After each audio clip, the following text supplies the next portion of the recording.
नमस्कार दोस्तों, किसी भी देश की तरक्की सिर्फ बड़ी बड़ी इमारतों और चमकते विज्ञापनों से नहीं मापी जाती। तरक्की मापी जाती है वहाँ के युवाओं के रोजगार से, सीमाओं पर खड़े जवानों के भविष्य से और देश के आंतरिक अमन चैन से।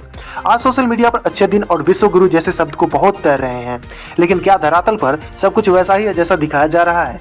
आज हम बात करेंगे भारत के उन 5 अंदरूनी मुद्दे पर जिन पर खुलकर चर्चा होना आज के समय की सबसे बड़ी जरूरत है। सबसे पहले बात करते हैं हमारे देश के उस युवा की जो देश सेवा का सपना आंखों में लिए दिन रात दौड़ लगाता है। अग्निवीर योजना के तहत 4 साल की नौकरी के बाद जब एक जवान बाहर आता है तो उसके सामने भविष्य को लेकर कई अनिश्चितताएं खड़ी हो जाती है।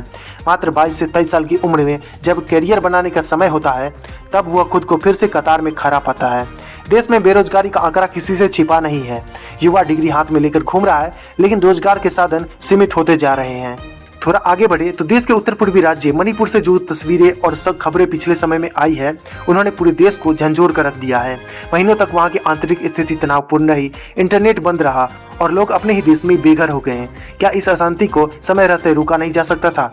वहीं दूसरी तरफ पहाड़ों की शांत वादियों वाले लद्दाख में सोनम वांगचुक जैसे पर्यावरणविद और समाज सुधारक जब लद्दाख की संस्कृति, पर्यावरण और 6 शेड्यूल की मांग को लेकर लोकतांत्रिक तरीके से आवाज उठाते हैं तो उन्हें और उनके समर्थकों को हिरासत में ले लिया जाता है। आखिर शांतिपूर्ण ढंग से अपनी बात रखने की सजा हिरासत क्यों है? क्या यह डिक्टेटरशिप का एक निशानी है? बात सिर्फ समाज की नहीं, हमारी प्रकृति की भी है। दिल्ली एनसीआर की लाइफलाइन कही जाने वाली अरावली पहाड़ियों को अवैध खनन और कंक्रीट के जंगलों के लिए नष्ट किया जा रहा है। अगर अरावली खत्म हुई तो आने वाली पीढ़ियों को पानी और साफ हवा के लिए तरसना पड़ेगा और इन सब के बीच आर्थिक मोर्चे पर भी चुनौतियां कुछ कम नहीं है। अमेरिकी डॉलर के मुकाबले भारतीय रुपया लगातार अपने ऐतिहासिक निचले स्तर को छूता जा रहा है। जब रुपया गिरता है तो महंगाई बढ़ती है, जिसका असर सीधा आम नागरिक के जेब पर पड़ता है। दोस्तों, बेशक देश ने कई क्षेत्रों में प्रगति की है, डिजिटल इंडिया और इंफ्रास्ट्रक्चर में काम हुआ है, लेकिन क्या इन बुनियादी समस्याओं को नजरअंदाज करके अच्छे दिन की कल्पना पूरी हो सकती है? एक सजग नागरिक के तौर पर हमारा काम सरकार से सवाल पूछना है और पूछना हमेशा रहेगा, क्योंकि लोकतंत्र सवालों से ही मजबूत होता है। इस पूरे मुद्दे पर आपकी क्या राय है? क्या आपको लगता है कि युवाओं और पर्यावरण के इन मुद्दे पर और गंभीरता से ध्यान देने की जरूरत है?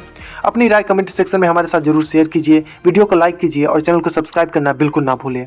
मिलते हैं नेक्स्ट वीडियो में। जय हिंद।